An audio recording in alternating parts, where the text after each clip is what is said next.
That was awkward. Yes, it was.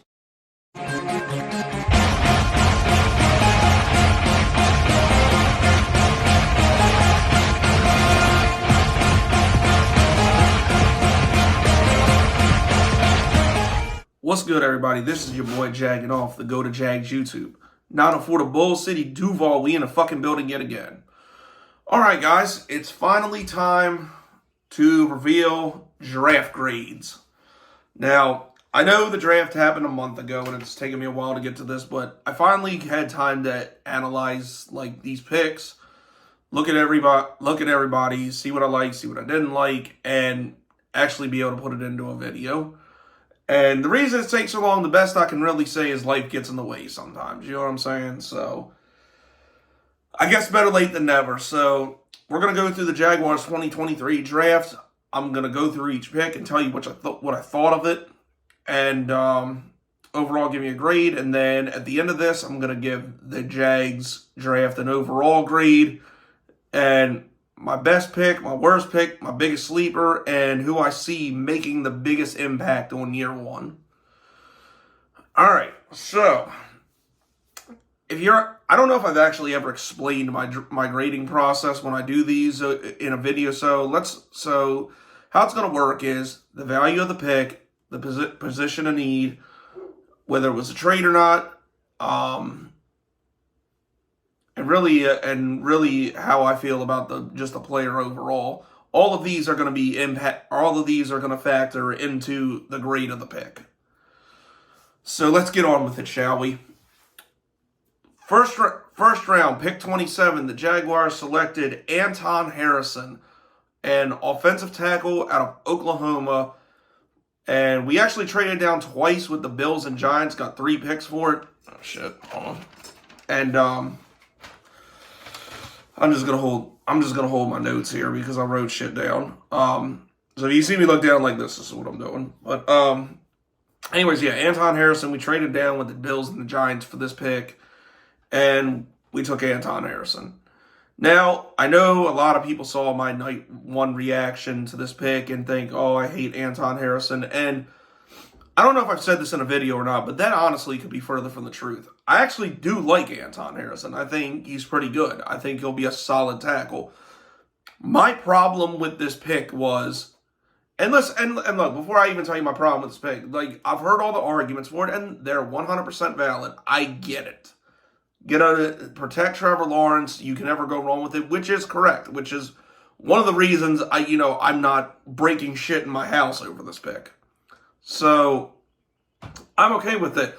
The problem I had with this pick, one, it was kind of early for a tackle, and two, I think guard was more of a pressing need than tackle, which, unless we get rid of Cam Robinson this year or next year, this pick doesn't really make sense.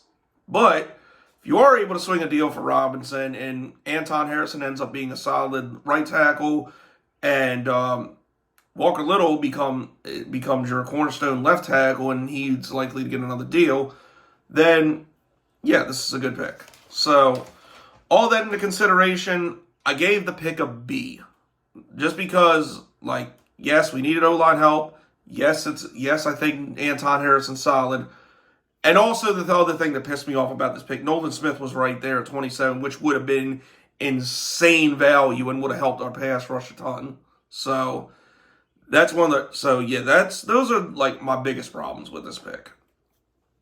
Next pick, second round, pick 61. We traded down with the Bears, and we got another pick. We got another 5th round pick, and we ended up taking Brenton Strange, tight end of Penn State. I actually really like this pick, and people really didn't like it or understand, like, why are we taking a tight end when we have Evan Ingram? But here's the thing: Evan Ingram's on a franchise tag deal, and we haven't come up with a long-term contract for him. Dan Arnold and Chris Dickhurts are both gone, so that pretty much leaves Ingram and Luke Farrell. So, and putting tape on this guy, I actually like him a lot. Like, I think he's going to be a very good red zone threat, and I think he's another weapon for Trevor Lawrence, which, if we're going to use the whole thing I'll give Trevor Lawrence everything he needs to succeed with that excuse with the Anton Harrison pick. Why is this not? Shouldn't it be on his weapons as well? I mean, I'd say so, but who am I? But at the end of the day, like I said, I really like this pick, so I'm giving it a B+. Next up, third round, pick 88. We took Tank Bigsby, a running back out of Auburn. Now, this got even more hate than the Brenton Strange pick. Why? I have no idea. Because, look, yes, Travis Etienne is a fucking superstar. But I'm sorry, I don't buy what's behind him. Fucking Jermichael Hasty, Dearness Jonson, Snoop Connor. Like, yeah, Hasty was okay in the passing game, but look at that game against Baltimore. I think he had 22 total rushing yards. He did fine in the passing game, but like, are we really sold as him as an RB2?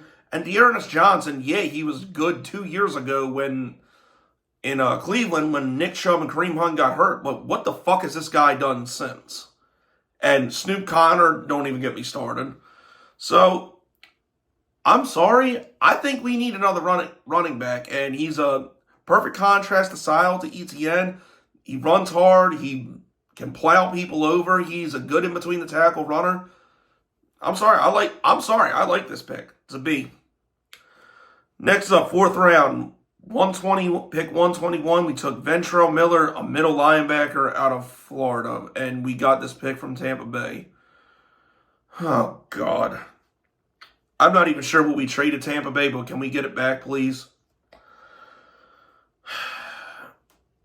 I like Ventrell Miller, but with Foye Oluokun, Devin Lloyd, Chad Muma, and even Shaq Quarterman as a reserve, and all these guys, except for Quarterman, I believe, are under multiple year contracts, when the fuck is this guy going to see the field? I'm sorry, he's not better than any of the three. Quarterman, I guess you can make an argument for, but, what good is that? Like, I feel like we should have did something different here. I really think this was our resident Florida Gators pick, which on defense I'm definitely never a fan of. So this pick can get shoved right in the depths of Dave Caldwell's ass. It's a fucking D-. Next up, in the pick from one of the picks from the Bills, it's pick 130 in the fourth round. We took Tyler Lacy, 3-4 defensive end out of Oklahoma State. Now, I watched some film of this guy. I think he can actually be a good player if he gets on the field, but that's the key, if he gets on the field. I mean, how many of these fucking guys do we have? Like, we got, on those three, on the defensive line with the three spots, we got goddamn Roy Robertson Harris, Devon Hamilton, Foley Fatukowski. There's a lot of them. So it's like, how much time can this guy really get? Oh yeah, what the hell? The guy from Australia, Adam Gostis, Dewan Smoot's supposed to be back.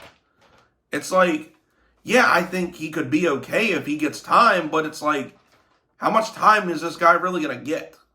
So, I don't know. Like I said, I guess in fourth round you're taking best player available, but I don't even see that with this dude. So, like I said, just on the basis, I think he'll be a decent player if he gets some time. Giving it a C+. Next round, into the fifth round, pick 136, which was the other pick we got from the Bears. So we end up with Brenton Strange and this guy, which is actually my favorite pick of this draft. Yasir Abdullah, outside linebacker and edge out of Louisville. This guy led the ACC in sacks. I loved everything I saw from this dude on film. Very versatile player. And this is basically the Arden Key replacement, which, for whatever reason, Trashville fans think I'm so upset about losing that his talent, when really I was mad just because of the principle. But they're obviously too stupid to understand that. But this guy should This guy should give us about as much production as Arden Key, if not more. And actually has potential, in my opinion, has potential to be a superstar in the future. Like, not saying it's going to happen overnight, but I'm saying it does have the potential to happen. So, like I said, I really like this pick, so I'm giving it an A. Next up, we got Antonio Jonson, safety / cornerback. We're just calling him a defensive back out of Texas A&M. We got the pick from the Giants. I love this pick a lot too. Antonio Jonson was a top 100 prospect, and we got him in the 5th round, which actually late in the 5th round, which is fucking insane. And this guy could come in and play slot cornerback right away, which is really good news because the less of Trey Herndon I have to see, the better. And he's a plug and play guy on any spot in the secondary. So versatile player, and I think a very good one. Kind of like the poor man's Brian Branch of this draft, but I still think he could end up being really good and make an impact week 1. So giving this pick an A too. Next up, 6th round, we took wide receiver Parker Washington out of Penn State. This was the pick we got for James Robinson from the Jets. I like this guy a lot. Like, I feel like we should have took a receiver, maybe 2 higher, but I like this guy. Like, everything I saw on film of him is very good. It's very impressive. He is a bit undersized, but this guy actually probably could be our wide receiver 4, possibly more in the future. Because, look, I like Jamal Agnew on special teams and, like, reverse handoffs and shit, but let's be honest, this guy does not need to play receiver that often, if at all. I'd rather see this guy on here and have him step up and be our wide receiver 4, which we probably will end up winning this trade from the Jets since they did fuck all with James Robinson and now he's on the Patriots. So, like I said, yeah, like this pick a lot. Not my favorite receiver in this draft. Like I said, size is an issue. Like, I think he definitely has some developing to do, but it's an A- for me. Next up, we got Christian Brasswell at pick 202, cornerback out of Rutgers. Look, we need cornerbacks, and if this guy can get fucking Chris Claybrooks out of here, I'm all for it. What I did see from him when I watched him at Rutgers, like, for the most part, he was solid, but he did get burned quite a few times, and for a guy playing in a conference that's not the SEC, that's a bit concerning. So, if he turns into something and he becomes a good special teams guy, and like I said, if he gets fucking Chris Claybrooks the fuck out of here, I'm all for this pick. So, it's a B. Next up, we got, on pick 208, we got Erick Hallett, a safety out of Pittsburgh from the Eagles. Oh, God, I hated this pick. Like, you just drafted Antonio Jonson. Our starters clearly are Andre Cisco and Rayshon Jenkins. Andrew Winger already re-signed. Like I said, you just drafted Antonio Jonson. Why do we need another safety? Oh, and I think Daniel Thomas is still here too. So, like, how is this guy even going to make the fucking roster? And I looked at his tape, I honestly was not impressed. So, I'm sorry, this makes a D. Next up, we're into the 7th round now. Cooper Hodges, offensive tackle out of Appalachian State. We got this from Carolina, which, oh God, I think this was one of the Laviska Shenault draft picks we got. Well, I'll say this for him. 7th round, and you can find people in these weird, obscure colleges, and if he develops into a swing tackle, then this might end up being very good value. I mean, nothing really jumps out on his tape to me as like horrible. So, but like I said, he's in a lesser conference, so he's not playing the best competition week in and week out in college football. So, I don't know. We'll see how he fares in camp. But, like I said, if this guy turns into something, it's definitely a win in my book. So, I'm giving it a B. Next up, we got Raymond at 227, which is the pick right after that. We took Raymond Vohasek. I don't know if I'm saying that right, but it's a defensive tackle out of North Carolina. And we got him from this pick. Somehow we got from New Orleans, which I don't remember how, but yeah. I mean, he was decent, but again, how many of these fucking guys on the front three do we have? Like, how is this guy going to even get playing time, let alone make the team? And he's a defensive tackle, so I can't really see him playing special teams, so I don't know. This is kind of a waste to me, so it's a D. Next up, we got a very intriguing pick at 240. It's Derek Parish, the edge, fullback, tight end. I mean, whatever the fuck else he played out of Houston. So,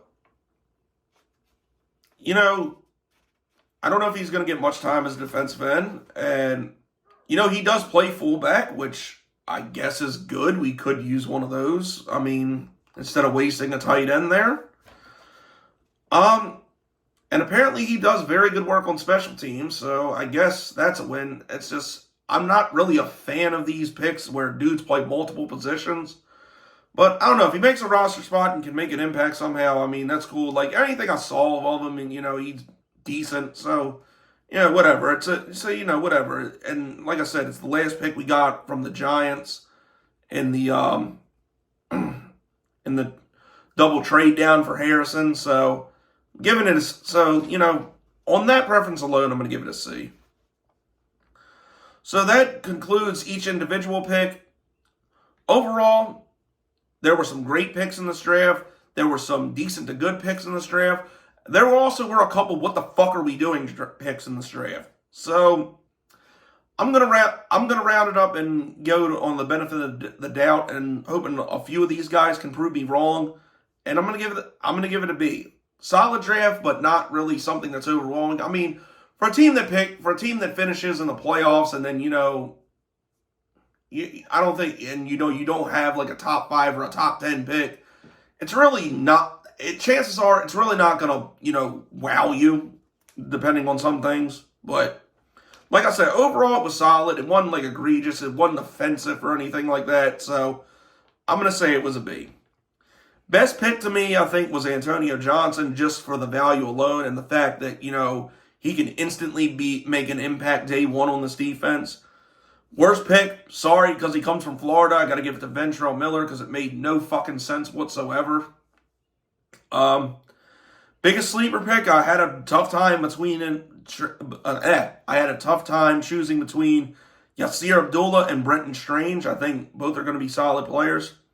Year one biggest impact, just based on how they're going to be on the field the most. Probably either Brenton Strange or Antonio Jonson. My money really is on Jonson, but I think Brenton Strange could be a very valuable part in the passing game as well. So, like I said, overall, not a bad draft. Could it have been better? Yeah, but like I said, I'm not overly offended by it. So, that's it. That's all, people. Let me know what you guys think, and I'll put the grades to the players and all that and all this stuff down in the description box, so you can let me know what you guys think. But that's it. That's all, people. It's been your boy Jagging Off. Go Jags. Do all till I die. I'm gone.